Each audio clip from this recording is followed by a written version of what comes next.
Dear Diary, the hobo seemed satisfied with the propaganda that spewed from our mouths, so much that the leader handed over the key to his jet bike. Not sure why he was still in possession of a vehicle. Maybe sell it for food, or, I don't know, drive away from this place with it. We found his sweet ride parked in Lab 32.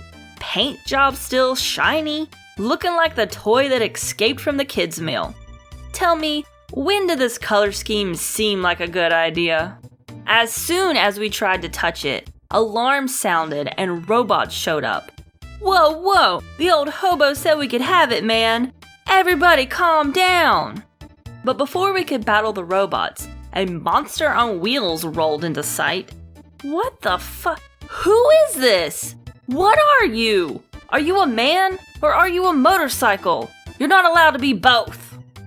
It really didn't matter how smooth he talked. I wasn't fucking buying it. His name was Johnny, and he wanted to challenge us to a race. And I wanted to get as far away from this monstrosity as possible, so I agreed so I could just hit the gas pedal. The silver lining of this terrifying encounter was that the race was decently fun, even if it was only a straightaway and lasted a whole 30 seconds. And once I crossed the finish line, I was through the lab and one step closer to getting out of this hellhole. Inside the Protodome, we found an old humanoid robot. I don't know what that means. Maybe you can have sex with it.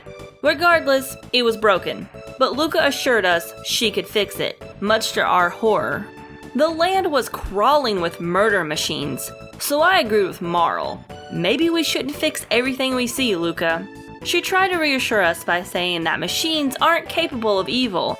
People make them that way. Oh, deep one. Should probably get that put on a bumper sticker right beside my pro-gun slogan. But Luca gave zero fucks about us and fixed the robot right up. He seemed pleasant enough as he spun wildly out of control, almost taking off our heads. Marl insisted we think of a real name for him, since R66-Y was a mouthful. I didn't want to fuss over something that's not even alive, but okay. How about nuts? But we'll spell it with a silent K and a Z at the end, because it's the radical future. And also because white people shouldn't be allowed to name things. We had a little chat with old Knuts about what the fuck happened to this place. Conveniently, he didn't know. Just that there was once a lot of people, but now there wasn't. Excellent observation skills. We explained about the gate we were looking for, and Nuts suggested we jumpstart the dome's power with the generator located inside the nearby factory. Unfortunately, I can only keep up with 2 dinguses at a time, so I picked Luca to stay behind and watch over the wormhole. Marl, Nuts, and I would check out the factory. Inside the factory, it was a blur of conveyor belts and hot bot-on-bot action. Turns out this creepy place was being ran by robots. Robots making more robots. See, once they get self-sufficient, that's when they don't need us anymore. I wouldn't be surprised if the robots didn't have a hand in the devil's arrival. Just saying. After fiddling around with a crane for half an hour, inputting random buttons, I found the password for the last line of defense, XAB. With that code, we were able to weasel our way right up to the generator. But while Nuts was wang-jangling the power buttons, the security system went haywire and alarms sounded. You had one job. We were making good progress escaping, but we were cut off by Nuts' brethren. They exclaimed he had a malfunction because he wasn't a bloodthirsty murder machine, and proceeded to kick the crap out of him.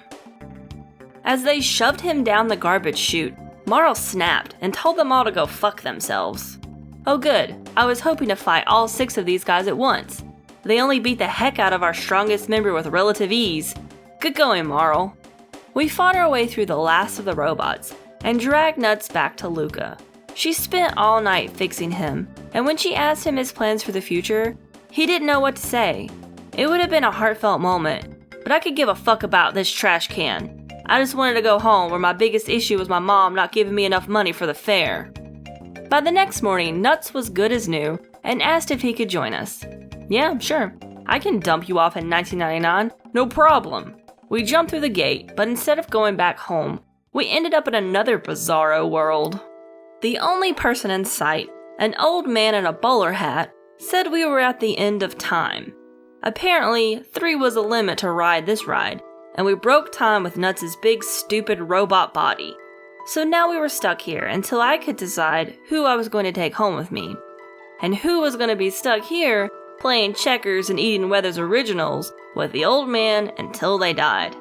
Until next time, your friend, Brittany Saturn.